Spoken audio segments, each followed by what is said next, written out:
Okay, so we're under contract. And while we're going through our inspection period and getting our inspection done, it's important that we shop lenders so we're maximizing our negotiation power by giving ourselves as much time as possible to analyze deals and select our lender. Let's jump into it. I'm going to give you a pro tip to start. Execute this plan I'm about to share with you as quickly as possible. Doing it within the first 48 hours of going under contract guarantees that you're in charge. Let's start with step number 1. Send the contract to your preferred lender. We've already discussed how to select a preferred lender. So hopefully at this point, you have a good lender in your corner ready to go. Send them your contract and ask them for the first quote. Be transparent. Let them know that you intend to shop multiple lenders. Hopefully your preferred lender comes back with the best quote possible. But unfortunately, that's not always the way it shakes out. So let's always make sure we're prepared with a plan B. The next step is to check today's interest rates. I've made that easy for you. You can use the link right here in this class to check today's rates whenever you'd like. It's important to have a starting point and to understand where the market currently sits before you start comparing or analyzing offers. So use the link and check today's rates. I can tell you, sometimes the threat alone of telling your preferred lender that you're going to be shopping around is enough for them to give you the best quote possible out the gate. But if not, let's always make sure we have a backup plan as well. Let's jump to step number 3. If for whatever reason you get that quote back from your preferred lender and you're not absolutely thrilled with it, I've went ahead and I've prepared an email template that's going to make it very simple for you to go out and collect additional quotes from lenders so that way we can analyze a few extra offers and make sure that we're getting the absolute best deal possible. Before we jump into the email template, let me say this. If you're shopping around with lenders and they tell you that they have to have a full application and a hard credit check, you want your antenna to go up because that is a red flag. Most good lenders that want to compete to earn your business should be available and ready to provide you with a soft quote based on just what the email ahead contains. From there, it's going to be your decision if you want to get a hard quote from them in black and white. But at least you'll have something in writing from them, and you'll then decide whether or not it's worth it to do an online application with them and get that hard quote in writing. Let's jump into the email. Okay, so let's go through the email template that I've prepared for you together because I want you to understand how and why this works and why it's such an efficient way to collect quotes. The most difficult part that people have when comparing lenders is it's very difficult to compare apples to apples. You're going to see that on the next slides how exactly we're going to decipher these fee sheets, but let's focus on getting the fee sheets in place and making sure that we're collecting comparisons that are apples to apples. So let's go through the email together and then I'll explain why it's such an efficient way to shop lenders. Hi lender, I went under contract for a home. Attached is the contract. Please provide me with a soft quote today before end of business. If the quote is received tomorrow, I will not be able to consider it.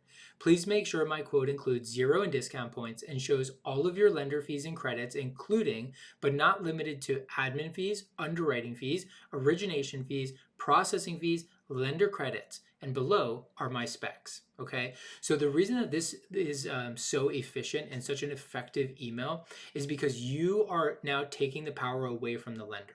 Most lenders are going to come out with a soft quote and they're really not going to be very committal to their terms. So what you want to do is put them on the back foot and make sure that they understand, hey, I know exactly what I'm doing, and this email will make their antenna go up and they'll start to say, wow, I better be able to get the best quote possible to this client because I have the feeling they know what they're doing and they know how to save money.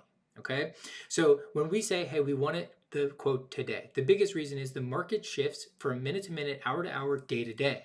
So it's important that we want to always compare the quotes on the same business day. You don't want to get a quote today from lender number 1 and another quote from lender number 2 tomorrow, because tomorrow the rates might be different or the lender credits or their fees might be slightly different. So it's really important we always get the quotes on the same day. Next, we're setting the table, the type of loan that we want, which is going to be a low cost loan. This is extremely, extremely important because what you're going to see a lot of the time with advertised rates is that they're advertising 1 point. 1 point is 1% of the loan amount. So, for example, if it's a $500,000 loan, they might try to sneak in $5,000 worth of additional closing costs.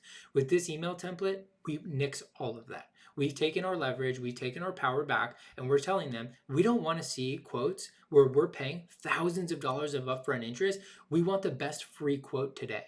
And if you can't provide that, we're going to move on to a lender that can. Right? So next we say, hey, we want your fees to all be included, because sometimes what we see, especially from second rate lenders, is they're going to show you an admin fee. They're going to show you an underwriting fee, and it's going to be suppressed or it's going to be low, and that should be a red flag. And then the next thing that happens when you actually get official loan a loan estimate which is locked, you're going to see that now there's points that have been built in, or origination compensation that's been built in. So our job as a consumer is to make sure that we set the table for exactly what we want. This email does just that. The next part is fill in the blank. So you're going to see when we say my specs, that should be your financial profile, which you are giving to the lender. Some lenders might say, hey, I want you to go ahead and jump online and do a mortgage application with me to do a soft quote.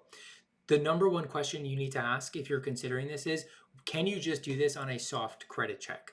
Lenders might tell you that, hey, you have a window here where you can do as many hard checks as possible and it's not going to ding your credit. Well, ding, it's a loose definition, okay? It's going to be multiple inquiries on your credit. It's only going to hit your credit, meaning pull your score down once, but the inquiries will be on there for the next foreseeable future, so for several years. So it's very important that if you're going to go ahead and do an online application to receive a soft quote from a lender, that you say to them, hey, I only will do this process with you with a soft credit check. If not, my expectation for after I send this email is simply you send me a soft quote, and that should be in the form of a closing cost worksheet. And then classes ahead, we're going to cover exactly how you compare these lenders once you get their quotes emailed to you. Okay. So again, remember, 2 acceptable forms of quotes: closing cost worksheets and loan estimates. In the next class, hang with me, we're going to cover a few samples, and I'm going to show you exactly how lenders try to be a little bit sneaky and make their numbers look better than the rest. The biggest thing, again, which is how we started, it's our job to figure out how to compare lenders apples to apples, because that is going to give us the truth about what are the best mortgage terms available to me from the lenders that I've selected to work with.